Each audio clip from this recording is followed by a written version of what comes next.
The Replacements, Let It Be.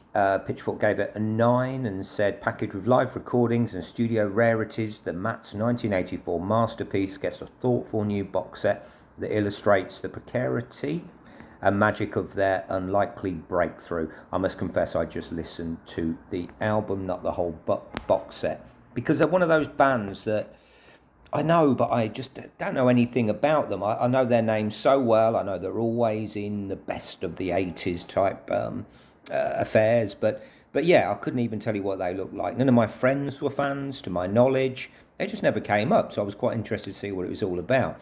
Track one was a steady, easy blues number, like a cross between the Smiths and Dr. Feelgood.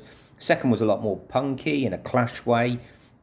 Definitely have a feel for their riffs. It's enjoyable, but difficult to have an opinion on first listen. There's some good shouting in there as well.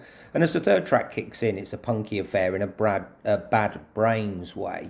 So I really like the fact that they're difficult to be pigeonholed, which is rare for an 80s band. In the 80s, I was there. You know, you were one thing or the other. You were indie, you were rock. But this seems to really go across the genres. It's youthful energy, and I can see why they're media darlings and why they've stood the test of time. Androgynous was a great surprise, you know, again, different. Tom Waits in a Billy Joel way. You know, they can obviously write a tune for sure. I don't know why I missed them. Perhaps I was too young. Don't say that about many bands. But you know, I was only 12 when this came out, and it wasn't really until 88, 4AD stage that I became an indie kid.